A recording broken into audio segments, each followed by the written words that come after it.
Right. I think that should be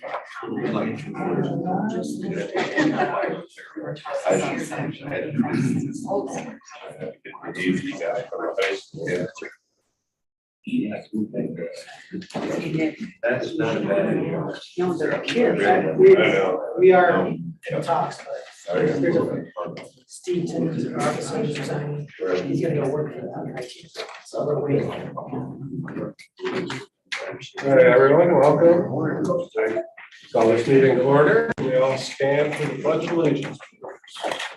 I pledge allegiance to the flag of the United States of America and to the republic for which it stands, one nation, under God, indivisible, with liberty and justice for all.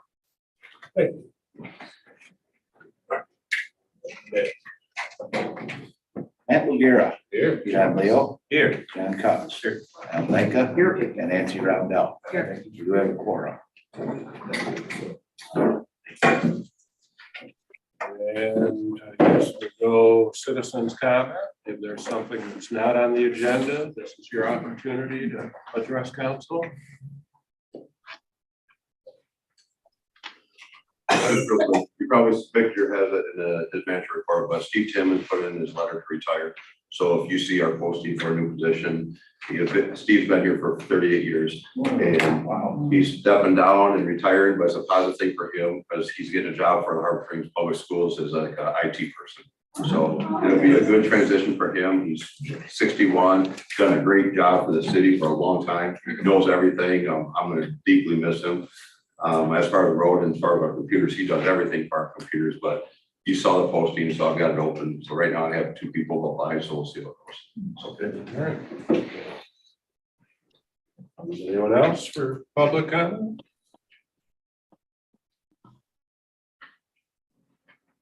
All right. Just moving along, we'll jump right into the consent agenda. Any issues to the table? I would sort of look good to me. I'd make a motion to approve. Second. Any public comment on the consent agenda? Motion and a second. Matt Bulgara, Yes. Nancy Roundell, Yes. John Cox, Al Blanca, Yes. and John Leo. Yes. Motion carried. Moving right along. Sweet. All right, thank you, Mayor. First on the agenda is the Student Spillway Mural Project. Came a few months ago, but some of these members from the public here, Carol and others, and they had brought this idea of a mural in our spillway. We had been getting some graffiti, and we still are getting graffiti in there, and our parks and DPW is busy scrubbing away at that graffiti. But so the idea was to have some sort of community project with the school to have some ownership for the kids and for the community, and that project by also creating a space for art that's would be a well-traversed space, but it's also a space that's not seen by people unless they actually go there. So it's kind of like almost a destination for art. So it's a really cool concept. That was great that we have the Jenna Talcott and others. Well, Jenna Talcott is an art teacher at the school, middle school and high school, I believe. And she had her students work on some potential designs, and those were included in your packet. I guess what we're doing here now is to go over those designs and talk about if there's some that we like and what we can do, and hopefully hone in on a design and have maybe something done by the end of this year. So Yeah. take it away. So I'm Jenna Telka. I'm the middle and high school art teacher up at the high school. And do you want to see that? Okay, I'll stand up. Be like teacher here. Okay, so these are some of the different designs that my middle and high school students who are super excited about it put together. We've got a lot of nature because I asked them to create based on what they enjoy about our area here, and bringing kind of this happiness and this bright, but what they really respect and love about Harbor Springs into this space. And I had to go through and explain to them about art and how we put it in certain places to hopefully discourage the creation of other things and involve maybe individuals that could possibly be influenced to do things like that in the future by creating art together as a group. So we have lots of different concepts. I know myself and my group here gravitated towards the bay and kind of that interaction of being in a natural space and standing in one geographic location and having this view going on around you. And I know in the Photoshopped pictures I sent along, it showed a little bit more about that, but we're really here for your opinions, your ideas, what you think about what has been put together so far. The goal would be to do some background painting by the end of the summer if possible, to get the palette per se ready to go. And then really jump on this during our warm weather, which is September, maybe a little bit in October, and maybe get a couple of the panels started. We're pretty well aware it's a large project. So the hope would be to come up with a plan to break it into pieces that could be worked on as we have our warm weather moments, both during school hours per se, but maybe an event outside of school hours where we could have some other members working with us. And I know my teammates here have talking about reaching out to some different entities to get their ideas, to get their input. So Crooked Tree, NCMC, working with the Historical Society perhaps to work in some of that, but to make sure that this is a community project and ends up being something that people want to come and see. And it, like Victor was saying, it's a destination. It's a fantastic idea. Yeah. Is there gonna be a bunch of small murals, or I would assume? I envision it as creating one large mural Right. that's cohesive. But it might be a situation where we take those, and I don't know, Victor, did you get the Photoshopped Yeah, I did. photo? I wasn't able to add it. Okay. So that's something we can send along for you guys to look at. I took specifically a couple of these images and worked it over the pictures I took of the tunnel or the spillway itself, so I could kind of see how the layout could go. And that's something that I'm open to working on over the summer and getting that information to you guys, either in a meeting or if we do it digitally or however would be most convenient to you, so that we could make a plan and make sure it's approved and it's looking right. But I would say stages would be a very good plan for our students so that we have some success and then we continue going and growing throughout the tunnel as our seasons change. Is there a particular design that you have in mind out of all of these, or? I know personally I gravitated towards, there's this one down at the end here. Of course, it reminded me a little bit of what we have going on in the lyric, but we're kind of towards the end of the bay of our part of the harbor and looking in.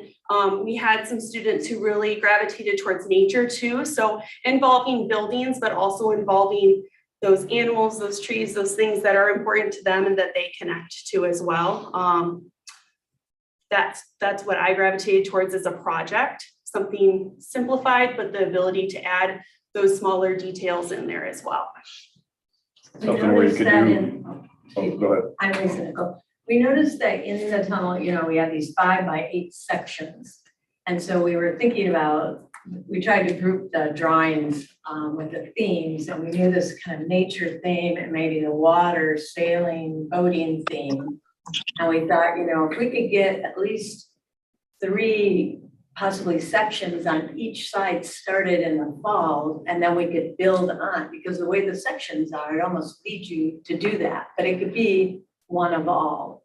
So we're kind of trying to think of, it's a pretty big project. We're trying to see if we can get some other artists from the college or Crooked Tree, like Jenna mentioned, to act as mentors, not to do the work necessarily, but to help the students get their ideas together, or maybe from the graphic arts area to help us do the squares. We can get it on the wall, like how do we put it from a page where you've done onto the wall. So use it as like a mentoring and learning, and also give them some more information on how to do it. So I was gonna ask if you could do like, water on one side and, Right. nature that was That's on kind the of, idea. yeah, that's where we because I were like the at. idea of the tunnel and the lighthouse, to where you can incorporate things, and then again, Right. Yeah, one side or the other. because I think there's some that do, you know, especially with students as well, they're gonna gravitate some towards water and some are gonna be more adept to looking at what's going on the land as well. So giving lots of different details and lots of different views to work with. So we're not quite down there yet, but that's kind of the thought process that we're looking at, you know. That's a great idea. Yeah. I like the concept. Yeah, Okay. it's really good. And we will have some newer students maybe in the fall, you know, so Yeah. it's like getting together with them again. So my step would be, obviously, after I get through the first week or so of school and get everybody rolling, is that I would take my groups right away and we're gonna get involved in this community project right off the bat. And I know Lisa had brought up a good idea of, she gave me the measurements of each panel. I have huge rolls of paper. We can create kind of this tunnel in the hallway outside of my room and see what we can lay out, bring it down, take a look, play around with the concept and have them kind of in real time doing a practice and really solidifying that idea so that there's a plan and they go through these steps before we're starting to put paint on the wall. Awesome. If I can add just something really quickly, I'm Sherry Hansen. If any of you know folks that would be interested in working with us on this, that have a skill set in, you know, graphic design, particularly storytelling, because what we're trying to do is tell the story here. And let us know, please, because we would love to get others involved.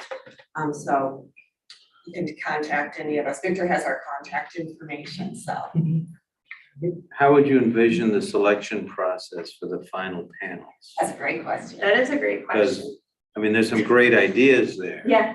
And once you come up with a theme, you know, water and land, you're gonna have multiples. How do you piece it together to come up with a final? Well, this is me talking for, so hopefully my colleagues here will agree with me. I think this is all about the student experience. And I think it would be very important for the students to come maybe and present either in person or give you even a video that you could watch and see what they create. And then that way you can, you know, give feedback or say yes, no, whatever. It's for the community, so we need your involvement and also the, you know, the councils too. But the students, I think, should have an experience of presenting. That's great. And Yeah, I think once we get to that point. When we get there, yeah. Right. Oh, no, absolutely. We got a ways to go. And I think they'll want to have input into the selection of the panels. Oh, I mean, if this is their project, Yeah, I wouldn't want somebody else telling No. yeah. which panels to go Yeah. into. So this is just kind of showing you Where where we we are are. so far. No, this is great. This is great, great idea. There's a lot of finger pointing going over. in this. Oh, no, I was just waiting for the ladies to finish. Yeah. So my name is Kristen. I'm the executive director of the Historical Society. Hi, Jenna. I know we've met Quite an before. artist as well. So I'm also, my professional background is graphic design. Oh, yay. So I would like to offer my services as the Historical Society, and perhaps I can help you with the layout design, because thank I you. can see the vision all the way through. Okay, I can see it. okay. So I would perhaps suggest one way of incorporating our history would be to do vignette insets. And those might not be illustrations by the children. So the backdrop and the landscape is the painting of the kids, and then you might inset, you know, some sort of a transposed lake trout, or, you know, something more native with a small caption. So we would be happy to help you with weaving in some of our local history to that. And I can perhaps help you with the design work. It depends how the next agenda item goes. I'm here for a whole nother project, but anyway, I would be happy to assist you. So when you want to move forward with that. Great start. Thank you. Thank you. Very, very exciting. I'm excited about it, and I know there's students, so I have students who were, I'm not gonna be in your class, and thought, well, we'll make sure that those kids have an opportunity to take part regardless of if they're specifically on my roster or not. Great. Because we have a lot of young ones that are very invested in our area, so. Can I take that out of the way? Oh, sure, yeah. Thank you. Thank you, Yeah, thank you, Yeah, everyone, well done. appreciate that. it's a way to add public art, and we don't have a lot of that here, and this is really Yeah. a good way to add it, so.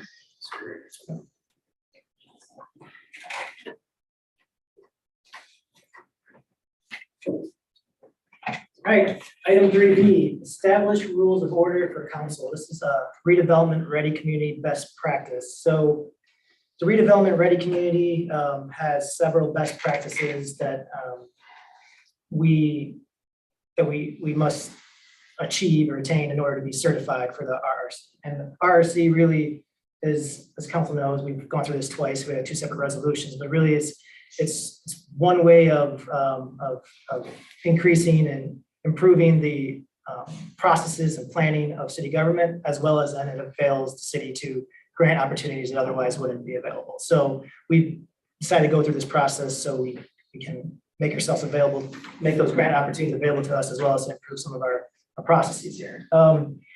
One of the best practices that they had outlined that we needed to do was with our boards and commissions was to have bylaws and rules of order for all of those commissions. Well, we have bylaws and rules for everyone except the council. The council's rules order are scattered throughout the charter, the Open Meetings Act, and just by practice, how we do things. So what we did was I used some different examples from other communities that have rules of order.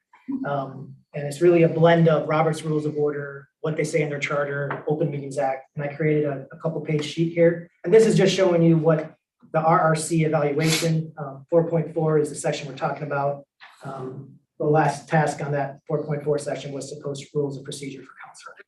So I combined several of I combined our charter rules as well as Open Meeting Act rules. That's what we do by practice here, to come up with rules of order that would typically be adopted, not as an ordinance, not as any kind of resolution or charter, but just to be adopted every time there's a new election at council. Council would decide which rules of orders they want for that term, and then they would adopt those rules of order. And that way everyone's on the same page of how to conduct ourselves at meetings.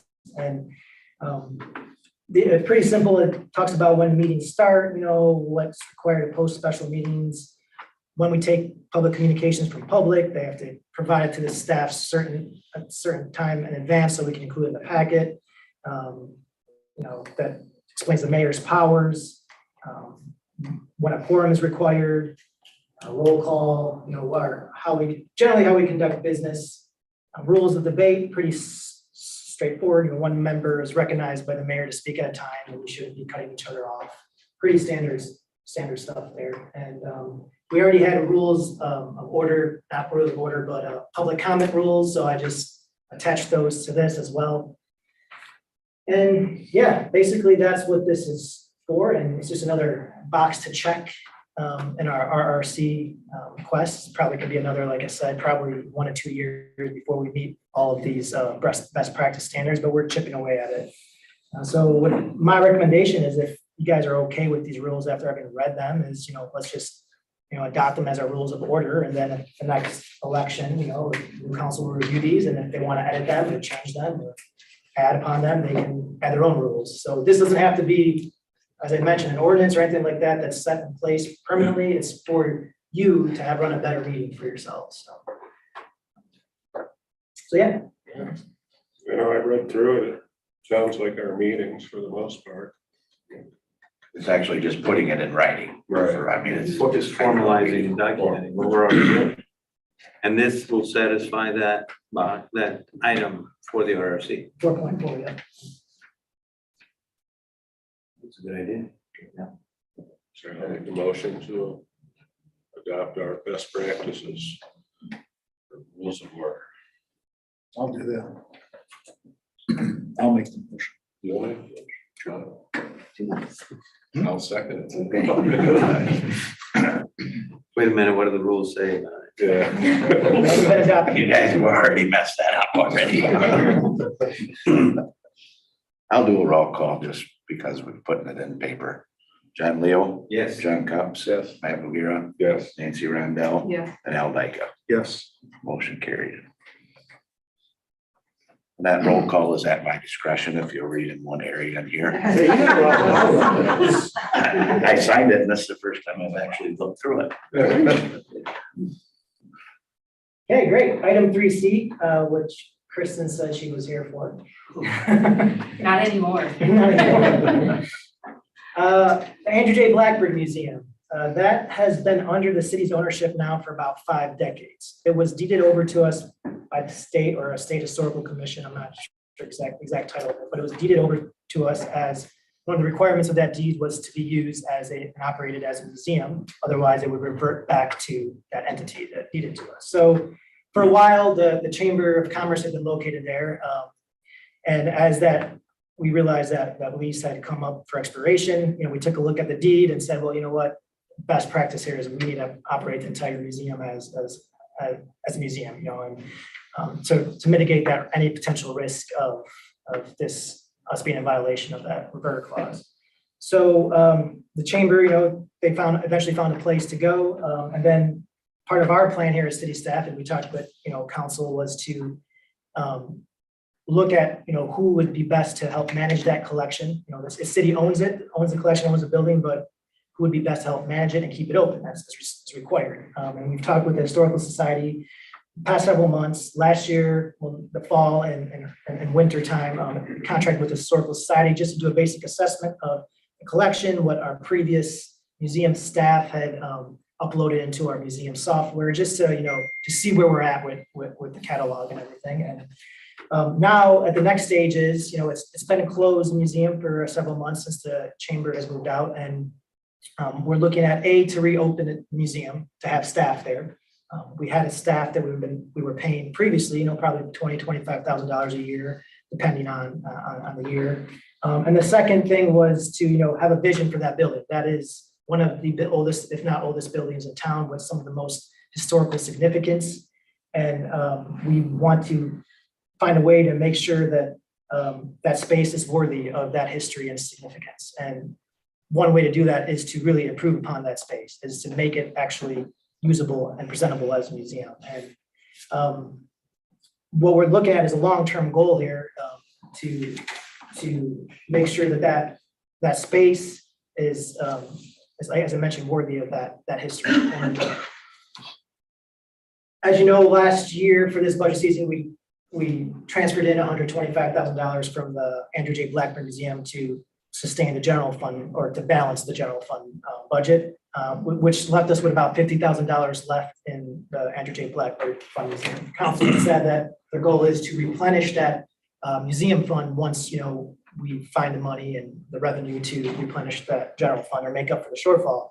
The time being, we still have that money in the general fund, and in the Andrew J. Blackburn Museum Fund, and the goal is to use some of that money to keep the museum open for now, a couple of days a week. And we have a proposal with the Historical Society, as a Friday, Saturday kind of deal. They would keep that open on Friday, Saturday. And the next more visionary thing is, all right, let's assess that how can we, use that building to have exhibitions, exhibits, and a better, more welcoming space that can really showcase what that museum is.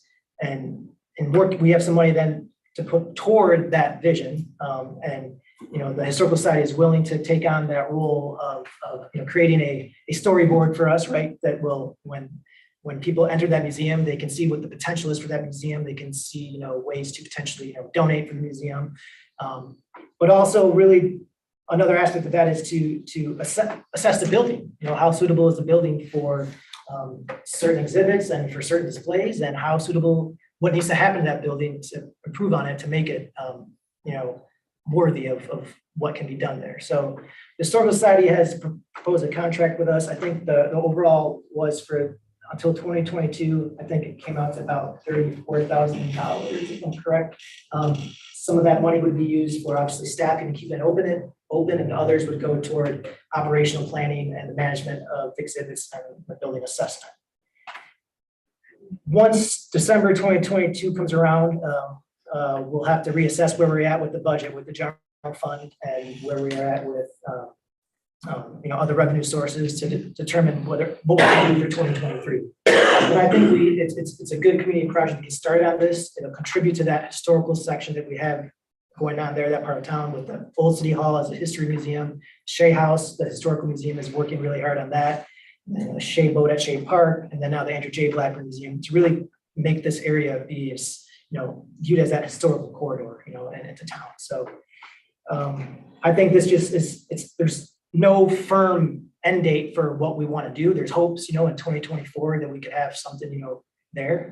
We're not talking about significant amounts of money for an overall project. We're talking probably about a couple $100,000, $200,000 to $300,000 overall. So it's not a significant amount. It could be more, it could be less, but that's what, we're looking at. And it's doable if we get that money back in the general fund, and if we find some donors that are willing and are captivated by this space to put some effort into it. And I know the historical, they have a lot of their fundraising for the building, for the Shea House, they have a lot going on, but this is one thing that we can, I think, do simultaneously. So I guess what I'm here for is asking for that proposal that was provided by the Historical Society for council to give the go-ahead to go forward with that. Otherwise, we'd have to find other staff as well to manage that museum. I don't think there's anyone better in our town to manage it than the Historical Society. We could try to find a curator, but I think this is the best part. They know it, they know the history. They're the best suited, I think, to do that. I don't know, Kristen and Vince is here as well. I don't know if you want to add anything. I kind of rambled on for a little bit. I just would like to summarize that of that 34,000, only 12 is being paid for staffing. Yeah. What you get for that 12,000 is top level, our knowledge in executives, myself and my most recent coworker is a retired museum executive director from Meadowbrook, the Dodge Mansion. So we would be working on, so the line item there, the first line, the 12,000. The rest of it, the 20 and the 2 are cost estimates.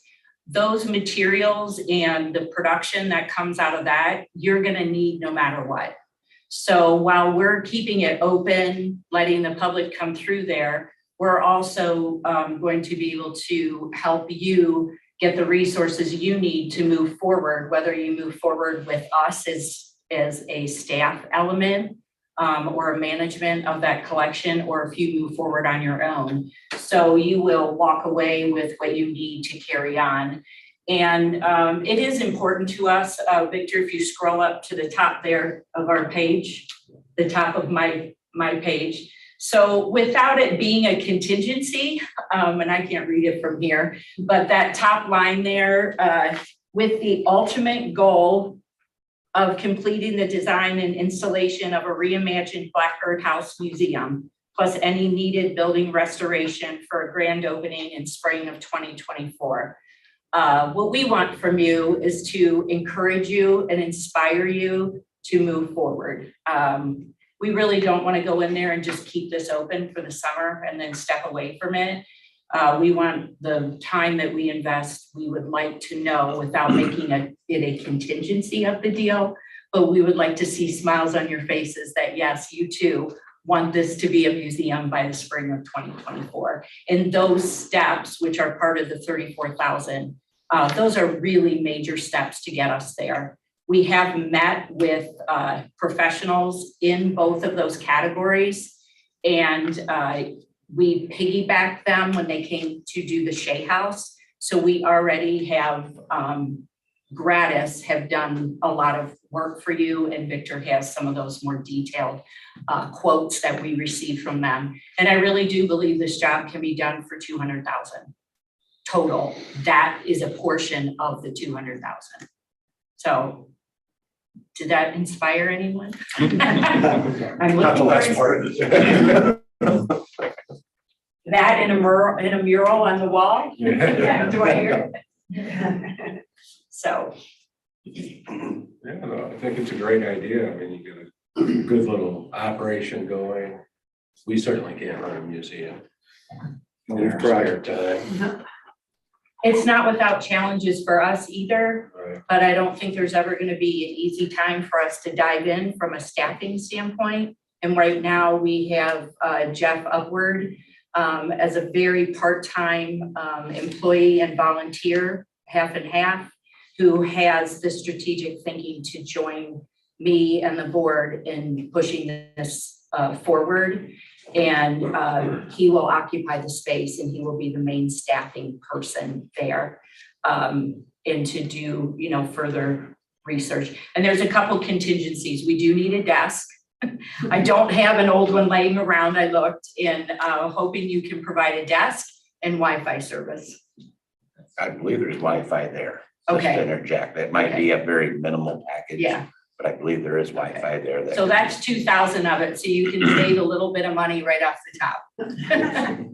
For office supplies and just things so that we can greet the public, and then we will be responsible for creating and paying for the storyboards out of those funds that tell the story of the Blackbird, but not so much focused on what it is, because they'll be in there, but what you all, the city, wishes for it to become. Thank you, Kristen. I like the vision. I mean, we've got the History Museum, we've got the Shea House tying this all in, then you've got the park with the Shea Boat. I mean, it makes a lot of sense. Obviously, the money is a topic of conversation, but it doesn't have to be at this point. I mean, we have the money that was earmarked by previous councils sitting there for this. I think in my mind, the biggest key is we have to run that as a museum or somebody else is gonna take it away from us. I don't like that part. And being that it is a historical old building, and it's gonna need more and more upgrade and upkeep, and, that falls on us. And, I think, we know with Kristen, saying like, it could possibly be done for $200,000. Well, with the money we transferred from general fund, we had 175. It's not like we weren't close to what it would be to transform that into, a museum. So it's not like we were far away. We were saving that money for something like this in the future, for building upgrades. And so we can get back there with the revenue stream sources, but it's, a lot of it is going to depend on, what our revenue looks like in December. So I mean, it is tied into revenue discussion Yeah. overall. Yeah. I mean, replenishing it, certainly going beyond that and adding to it to do the overall plan absolutely depends on funding. So, but I think with 34,000, we have 50,000 in there right now, that gives us enough money to, left over to even operate it next year for part of the year, at least if we don't have by the revenue, yeah. Just like other discussions related to expenses, we just need to be clear that we don't have a runway today. We can do it because there's money sitting there. Beyond that, we need to find the funds to do it. I hope too that storyboard will inspire some people too. Yeah. You never know who will be inspired by something that, a history buff or someone will. Well, it's a very sound plan. And we, I believe that Victor said, so that is through the end of this year, at which time we will revisit how it's going. And as an organization, on behalf of my trustees and the position, the permission that I have is I would have to go back to the board and bring that in front of them to see where you're at. Again, that's where that inspiration, so that I can go back and assure them that by then the Headley and any other information that you have financially, where are you at? Is this going to move forward? What's the pace? So that they know, where we're investing our time. If it's, we want to invest our time in something that's moving forward. So December is a comfort level for the board. We'll know a lot more by then. Yeah. Is the collection or artifacts, is that still stored on the eaves, under the eaves of that building? I'm not sure what you mean by eaves, but it's upstairs in the attic. It's in archival boxes. It is, Under the knee walls or? yeah, it's all in great shape. I mean, your Is it? collections have been handled very well. And we've been over to DPW and those are handled well. And I think there might be a desk somewhere over there that Beth and I have in our heads that we can have Lucas bring down. Yeah. But everything's in great shape. It's a collection to be proud of. I mean, I'm not, my words are very accurate when I impress upon you how special this museum is, and the draw that you will have in completing it will be, I think it will surprise you. The amount of questions that we get about it and the story that we know we can tell about it from in-house, it will be a destination location, just like the AHA has been for just fans. It just, people come out of the surface, and as we can connect to it more from our website, you'll draw a lot of attention. We've doubled and tripled our visitors in the last 3 years. All those people will be over there. So yeah, the collections are really quite magnificent. And cared for. Pardon? And well cared for. They are well cared for, and there's still some cataloging that needs to be done. We dipped into that a little bit, spot checked it, which was part of our first round of work that we did. And so that is something also that our museum professional would be able to do during their time over there while it's open to the public. So there'll be working time in between visitors. Excellent. So what do you need from I him? think the go ahead to go, because this is, You need a motion? You Yeah, need- yeah, motion. Then make a move to move forward, a motion to move forward with the plan as presented through the end of the year. I'll second. I'll do a roll call. Matt Bugira, Yes. Al Dyke, Yes. John Cops, Yes. Nancy Rondell, and John Leo. Yes. Great, thank you, and thank you, Kristen. Thank you all. I got the keys, so. We'll find you a desk. And about that mural.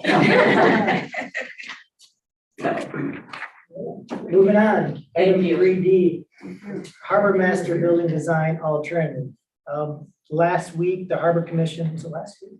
The week before, Harbor Commission reviewed proposed new design for the existing Harbor Master Building. As you probably know, the Harbor Commission went through several years of design of creating a new Harbor Master Building, a new slightly altered location, new building. Of course, the funding for that just is not there. So the Parks Board, the Harbor Commission have been looking at different alternatives to get back to why city wanted to make a new building, why we were going for a new building. And it was really for, one of the main reasons was laundry, right? There was no boat or laundry facilities. So they decided to address that by adding on to the existing building. So that way there would be no need for some kind of new structure at Marina Park there. And it still could incorporate laundry facilities in there. So Dana Mulder, JB, Jim Bartlett, Michael Johnson, and others reviewed the space down there, and I have a site plan, a design that Dana put together. I think, Dan, you drew this, right? Yeah, with input from others here, but it was about what this what this improved building would look like. And currently, I know it's a little hard to see, I'll kind of put it a little bigger, but the building is right here. Currently, the bathrooms are on the north side of the building, so they're facing the parking lot, the main part of the parking lot. The idea is to turn those current public restrooms into laundry facilities, and then add on the public bathrooms facing toward the park. Add those bathrooms onto this west side of the building, where the dumpster is currently located. So it's going to be in the same contained space as what's there. It's just be closed off and have bathrooms in there. And the bathrooms then would face the park. And so we have a much less expensive design option to accomplish what we want to accomplish, which was add laundry facilities.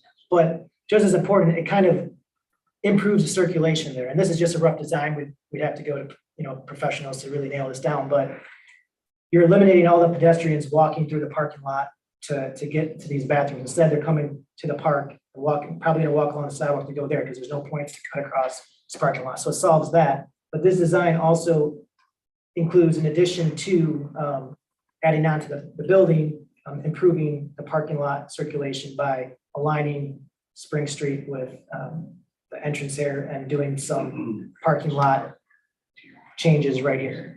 So there's really two elements to this design. One is adding onto the building to add the laundry facilities. The other is the parking lot. So really what we're asking here for is to go ahead to spend some money to have a professional now look at this, to design it, to see if it's feasible, and to give some rough idea of what it could cost. Design fees would obviously come from, at this point, the waterfront funds. And obviously, when we do the project, depending on what it entails, we'd have to look at, where the funds would be coming from, because cleaning up the parking lot, there's a lot to it, that we would have to decide whether or not we want to replace some of that aging infrastructure there as well. So the cost could end up going, if we redo the parking lot, could end up increasing. But at this point, what we're really just looking for is go ahead to contract with someone to, tidy up the design. Is it feasible? Give a more professional appearance. I don't know if JD, Mike, or Dana, you want to add to that, but. I think that's a pretty good summary, Victor. Actually, John Cups got us thinking about looking at that building a little different way on it. And once the Harbor Commission learned that the Parks Board did not want to have a building over in the park itself, Dana, Mike, and I met down there, and Dana, my hats off that you kind of came up where we're the first one to suggest maybe we do this on the west side. It does solve a number of our issues down there, particularly the safety one with moving the entrance to the public bathrooms from the north side or that parking lot over to the west side, which is really problematic. And it's probably something we can afford to build. Get going with it. So we've just done a rough estimate, square footage, to see if it would fit. It appears it would. We'd like to move on and have someone take a peek at this that does this for a living, let us know whether we're on the right track or not, and go from there. So it was reviewed at the Harbor Commission meeting last time. There was strong support for that table. It doesn't solve all our problems. It still doesn't give us a voters lounge down there, which is one of the things we're looking for to start with.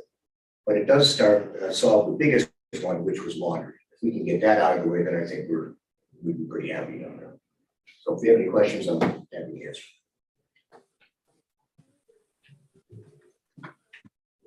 I like the that's gonna build it. Makes a lot of sense. Makes a lot of sense.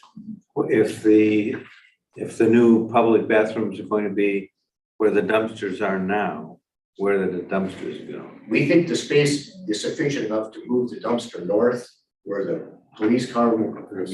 Police are just gonna lose their parking. Okay, so in that same space. Yes, everything still fits in there, but we do lose Kyle's parking spot, and he won't talk to me anymore, but he's actually indicated that that's not a problem for the police department. So. Okay.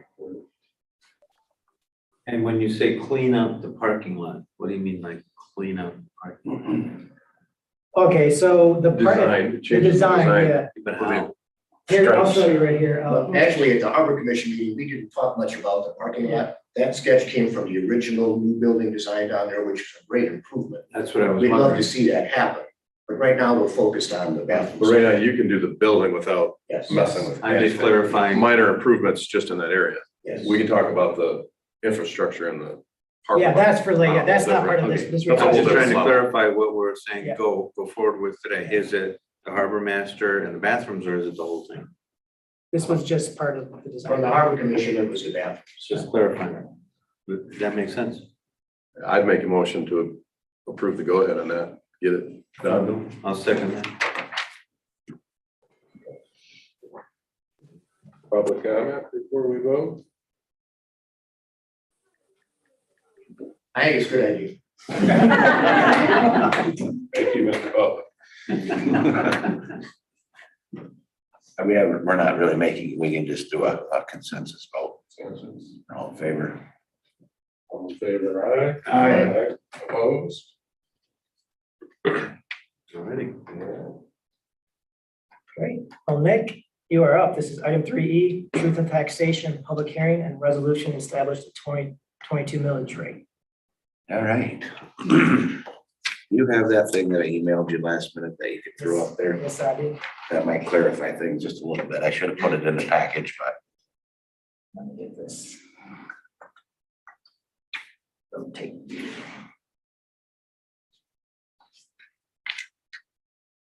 all right, this is what is called an L4029. This is the form that I fill out to request a millage rate to go on the ballot for the 2022 cycle. Right now, it's only, Headley only will affect what we're talking about only affects the operational. So if you look on line 4, there's our charter 15 mils, 2021 millage rate of 5.7, which is what we levied last year, which has been permanently reduced to that amount by the Headley.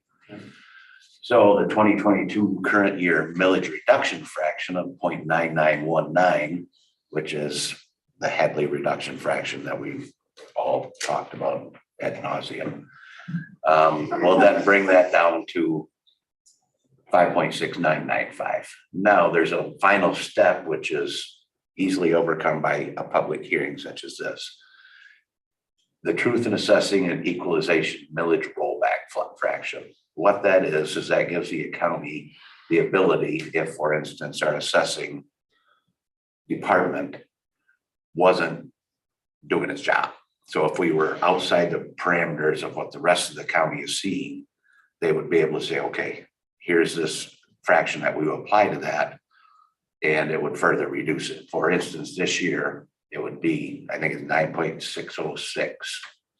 So that would be applied, and that would give us a millage of 5.4727, which is obviously we're going in the wrong direction. So by simply holding a truth in taxation hearing to explain how this works and get input from the public, then that millage reduction fraction for assessing stays at 1, and we can still levy the 5.6995. But in order to do that, we need to open up to a public hearing, motion to open, and then any questions or what concerns, whatever anybody might have. And then we'll close the public hearing and adopt the resolution to adopt the millage rate of 5.6995. Okay. So I'll make a motion to open the public hearing on the millage rate. I'll second that. All right. Any questions? If anybody's really been following our minutes for the last 2 years, this is part and parcel of what we've been talking about. It's just another small step that we have to take to maintain at least what we have. So if there's no questions from the public or from anybody online or the council, we can truthfully close the public hearing. That's the requirement. One question, how does inflation, what is the inflation factor, which Headley does allow us to use? That is in the calculation to come up with the millage, the Headley millage rollback fraction in number 6. It's already factored in. Yes, that's something that we have no control over whatsoever. This fraction that could potentially be in column 8, we do have control over by having a hearing like this. And it has to do with the calculation done by the county. They would apply that fraction to us. Right. Okay, thank you. I do have a question online. Margaret's iPad. I think it's Maggie. Maggie, you can go ahead and speak. Hey, this is Go ahead, Maggie. 315 East Third Street. I just want to raise my hand that I did not know that we were covering these topics tonight with regards to moving this forward. I understand why you're doing it, but I just wanted to put it on record that the public did not know that this was going to be covered this evening, or more people would have been on this. So Maggie, that's unfortunate because we put a public notice in the newspaper and it is on the agenda. So if the public didn't know, then they weren't paying attention. Okay, looking at the agenda, did not understand what this was, and now I understand. Thank you. You're Let's welcome. make public knowledge.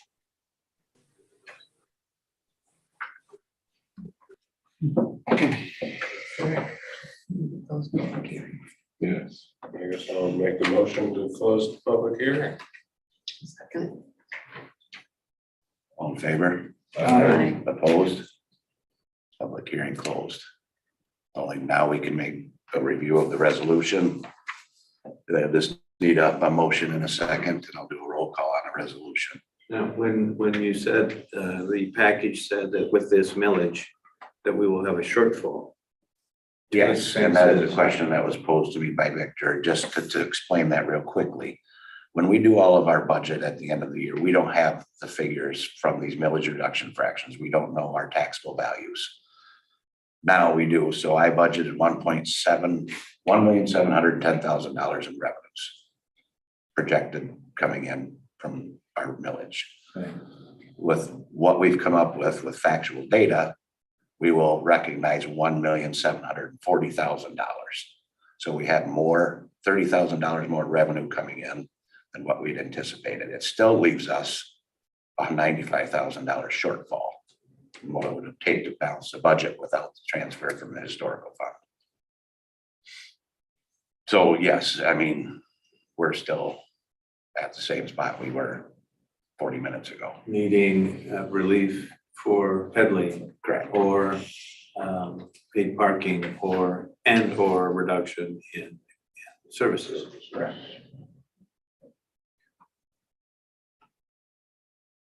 And there really isn't anything we can do about this. No.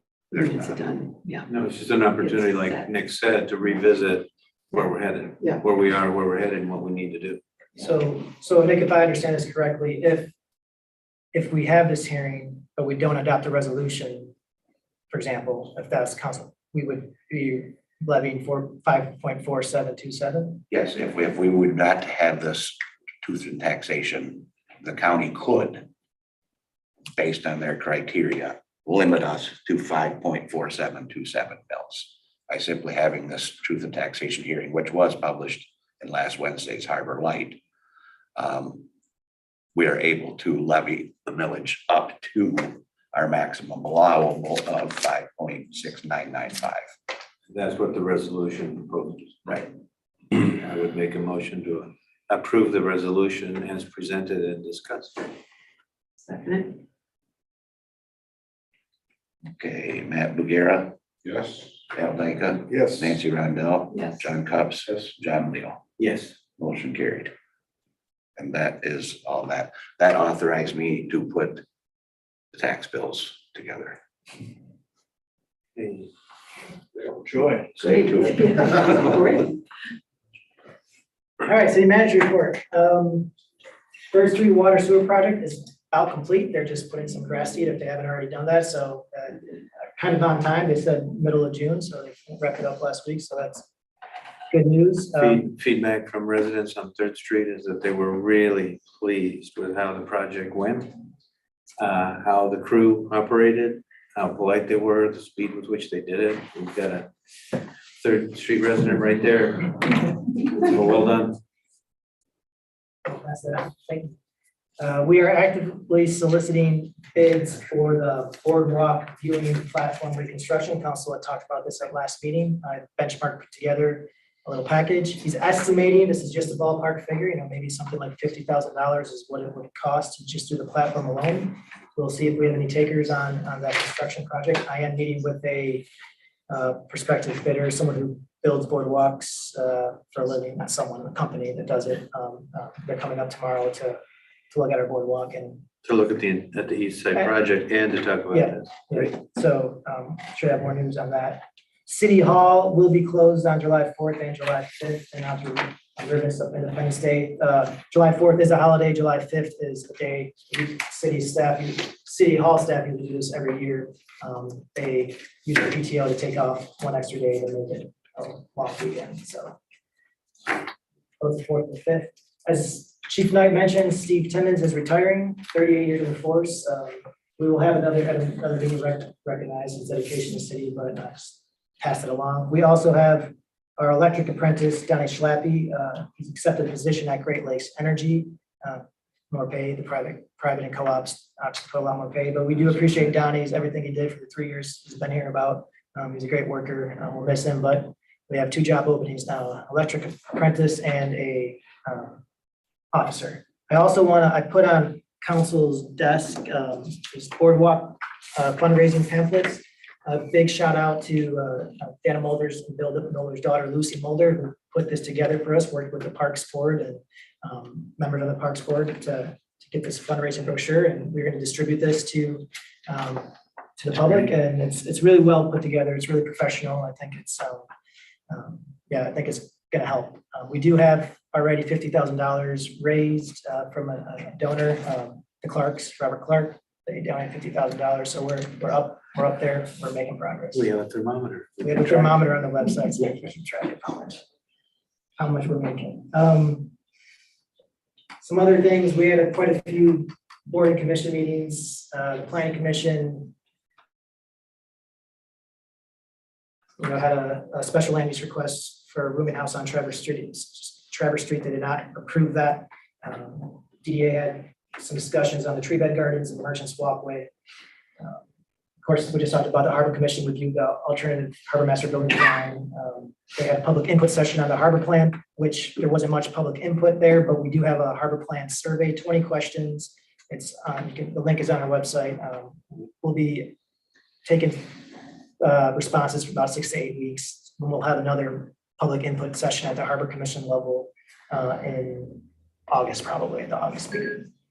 And we also, there's Harbor Commission, we reviewed a September event, a racing event that's coming too. So which is good because that racing event is going to bring about 20 boats and maybe, 100, 150 people at a time when we're not that busy at the waterfront. So it's a good time to have some activity going on down there. The Zoning Board of Appeals approved a dimensional variance request for 588 East Main Street. Planning Commission had another meeting and approved the site plan on East 3rd Street. And then they have resolved to begin reviewing the zoning code chapter by chapter, anticipating 9 months to a year to get through that zoning code, any updates at the Planning Commission level, based on an estimate of our new planner from Beckett and Rader.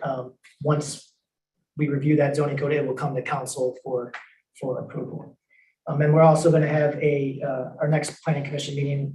We'll be talking about short-term rentals and potential limits to short-term rentals in districts, or whether or not that's a recommendation the Planning Commission will make to the council. And the tree board did review MDOT's proposed tree plantings at the site of its culvert project. Obviously, there's not a whole lot of wiggle room that we have. MDOT had presented a plan, types of species that they would plant there, as well as potential locations. There wasn't many potential locations on that property because of the slope. But the tree board, we made a request. I reached out to MDOT. One of the requests was to plant bare root trees, because we're not going to go there and water the trees. We have never took care of those trees, and would be too much work for DPW to go there and water the trees. So to guarantee their survival, more bare root trees was a suggestion by tree board. I also threw out was, if they weren't willing to do that, or if they couldn't do that, would they contribute to a tree fund in lieu of planting something there. So that was just another idea to throw out the tree board, and we'll see what MDOT says in response to that. Their environmental team will reach out to me eventually, and then the real estate team will eventually reach out to the city about those easements there. And again, like usual, MPPA meeting, Board of Commissions meeting in Lansing. We had a CCE 911 regular board meeting, and then there was a Little Harbor Inc. housing conference at Nugs Knob, which was very informative. That's all I had in my mind. I think I have something else.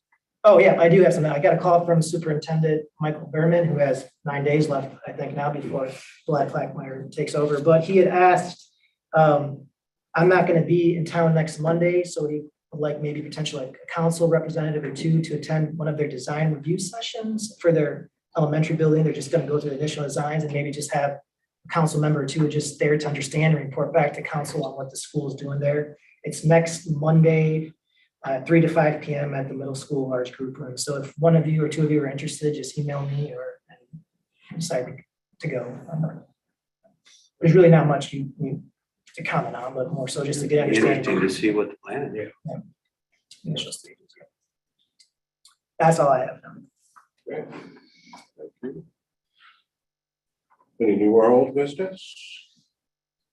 Not from me. Not for me. Just one. Hey Kyle, when's Steve's last day?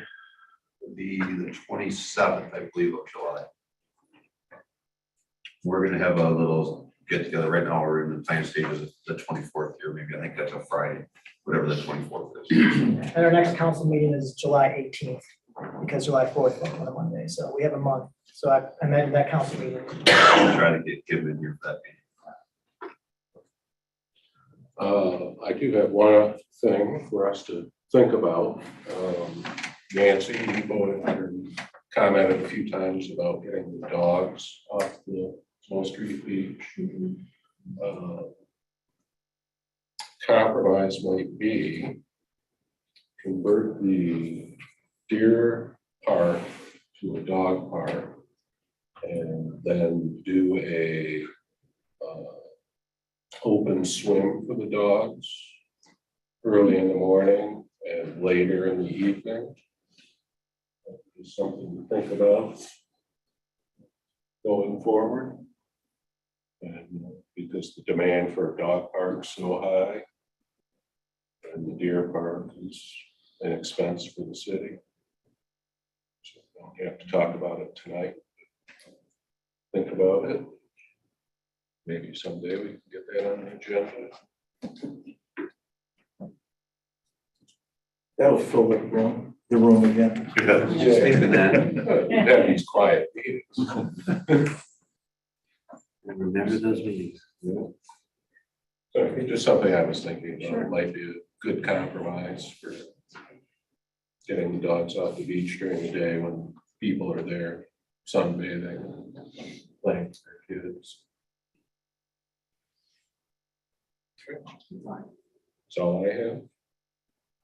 There's nothing else. I guess this meeting's adjourned.